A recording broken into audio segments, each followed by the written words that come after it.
Greetings, everyone. It's Tanya Love, and thank you so much for joining us today. I hope that we will get some callers in today because today's topic, we're going to really be getting into the importance of healthy relationships and healthy boundary setting, in particular for cultivating healthy relationships. And those of you that have tuned in with me before, you know that I'm big on empowerment and self-love. And so really, this shift is happening on this planet right now in consciousness to help us, because we've been calling out for this assistance. Like, we as humans have had to suffer, we've had to walk through the darkness, we've had to stress, we've had to get our butts kicked, basically, and we've had a lot of emotional growth because of it, and a lot of spiritual growth, and all of us have called to us what we really needed to prepare us for where we're going. And so for one thing, it's important that you tune in and realize that wherever you are right now is perfect. It's where you're meant to be. It's the perfect moment that has been given to you to help you and assist you into growing and to stepping into your power. If you're hurting right now and you're suffering in some way, that suffering is there to crack you open. It's there to push you back into alignment.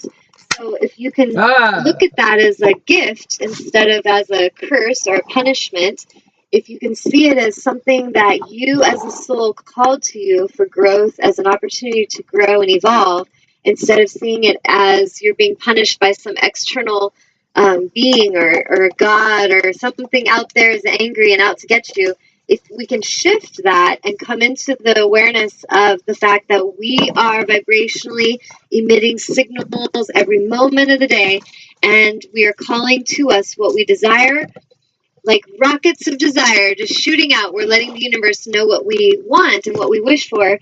And with relationships, we're doing the same thing. And so I really invite you to call in, because that will help me to really focus on what it is you all as viewers are ready to understand that's really directly affecting you.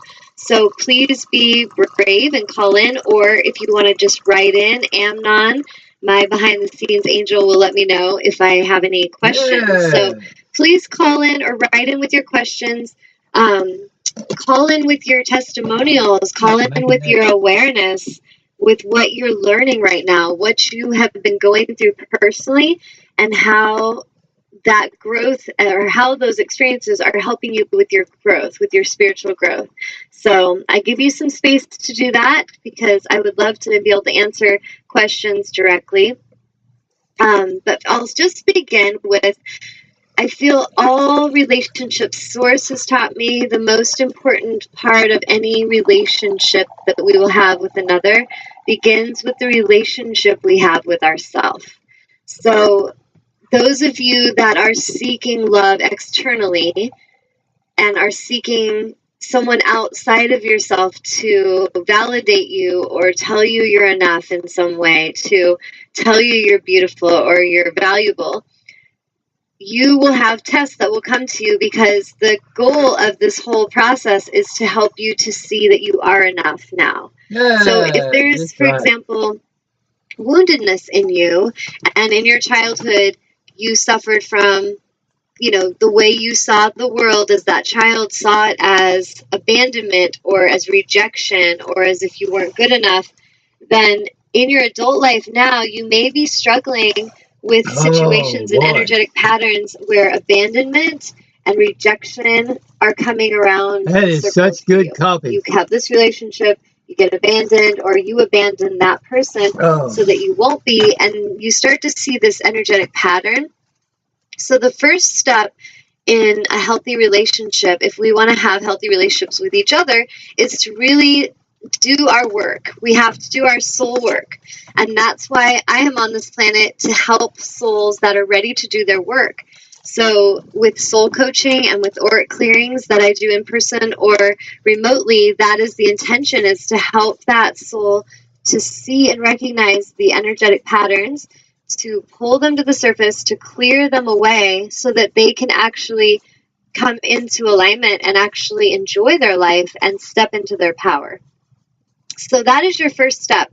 And if any of you are thinking that everyone around you needs to change because your life's not happy and everybody else has to do something to make you happy, then this show may not really make you happy, because I'm going to challenge you, because really the only person in charge of your happiness is yourself. The only person in charge of how you interpret and feel and react to anything that happens to you is yourself. So others may come along to challenge you. Maybe they withhold love from you. They lie to you. They betray you. These are things that you've called in as a soul to test you, to help you wake up, to help you discern energy, to help you realize your own worth. So, for example, say right now you're going through a relationship issue and your beloved, your boyfriend, girlfriend, husband, wife, whatever, lied to you about something and really hurt you, and they don't really act like they're that, sad about it. They're just kind of like, get over it. You're just a baby. You're really sensitive. It's your issue. And they're really not showing respect. And it's not so much about what they're doing, but it's how you're interpreting it that will determine your own growth in this opportunity. If you're seeing the situation as the fact that you really don't deserve love and you're not good enough, then you're going to go unconscious and you're going to create future energy. In the now, you're going to start creating your reaction that will create more unconsciousness. For those of you that are realizing that you are worthy and you are enough, and that this person is here pushing on you, and you see, you know what? I think I deserve better than this, and I don't deserve this. So you start to evolve and you desire to go in new directions. You are opening yourself up to receive in new ways. This is also an opportunity that we have. So we can either go unconscious and stay in that pattern and blame others, or we can come into conscious awareness and we wake up and we step into our power, which means that sometimes we move away from situations or people or jobs. And it's beautiful because it's time for you to evolve. Marvelous copy. I can't So believe it's really important that we learn to feel that energy as it comes in, and to see the awareness that's needed for every moment, every opportunity. Because if we are operating in unconscious energy, we often will just continue to create that. And I observe clients and humans in the world all the time that when a situation comes that's stressful for them, they teach me so much about their consciousness and their awareness by how they react to those situations. And I don't judge them and think, bad about the ones who go unconscious, but it's just really interesting to observe. And I love observing. That's one of the ways I learn. It's one of the ways that Spirit shows me things so that I can then come and share them with you.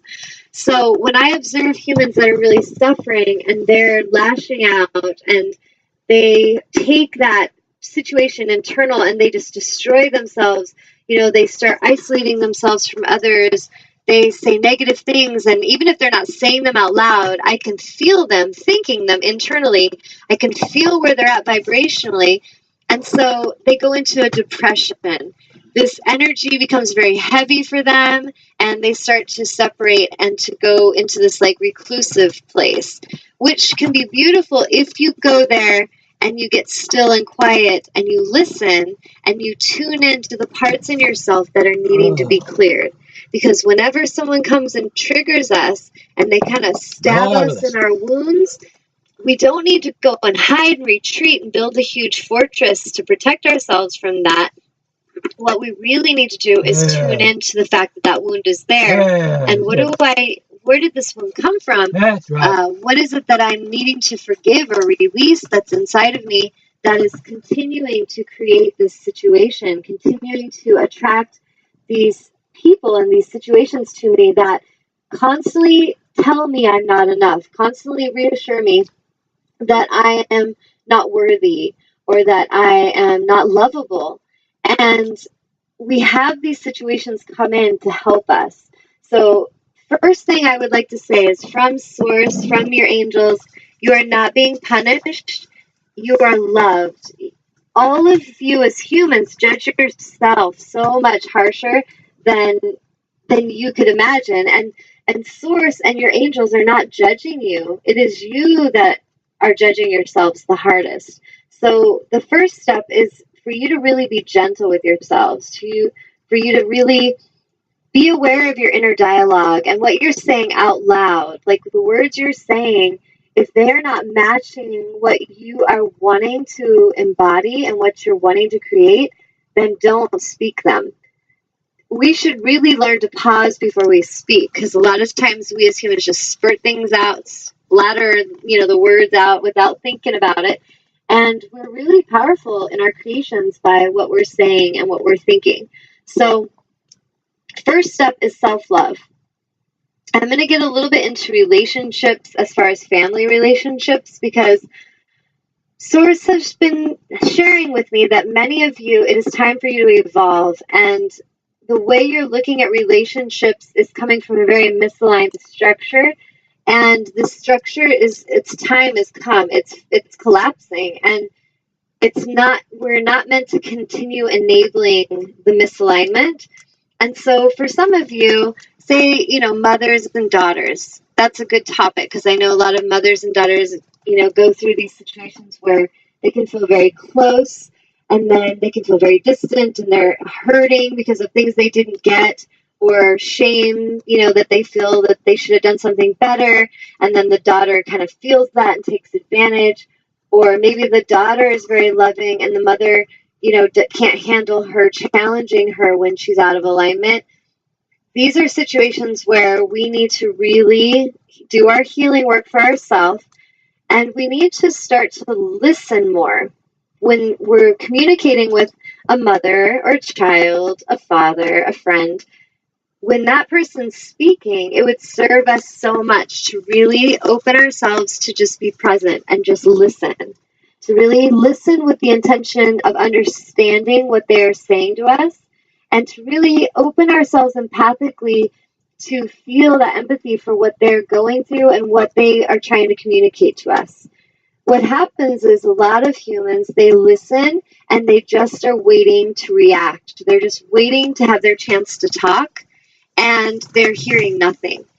And this has caused so much frustration on this planet, like starting from the smallest intimate relationships of like mother-daughter to husband-wife, families, community, global planetary chaos and tension. So it's really important that we start to listen more, and that we really listen because we want to understand. And one of the things that we need to do is to clear our past energy, to clear our own woundedness, because what I've observed is when someone's having an issue with another person, for example, say you are in a new relationship and you really love this man that you're with, but this man's family has like all this energy of past, and they've got their own experiences of what they've gone through, and you come in and there's a lot of judgment towards how you are, and they're not really embodying and embracing you for who you are. They're still kind of clinging to like the ex-wife. They're still kind of clinging to the past of what they're used to. So in these situations, when you're trying to just be who you are, what's happening is these people will come in and they're actually reacting to things from their own past pain. So if you're a new woman in a relationship, and you have this mother-in-law that was the original mother in her relationship, and then she had to deal with a future wife that came into the relationship. So what happens is that this person's situation, they're going to really be looking at it from their own pain, their own woundedness. So everything that happens, there's going to be this projection of what you should do based on what they didn't get to do or what they had to do. And I hope you guys are understanding where I'm coming from with this, but I'm just kind of trying to bring in situations that we often, when there's something going on with another and we feel very panicky and urgently need to like manipulate and get involved or push our opinions in there, we will do that because of our own woundedness. There's some part of us that feels like we can relate and have compassion to the woundedness of this person, so we're going to take a side.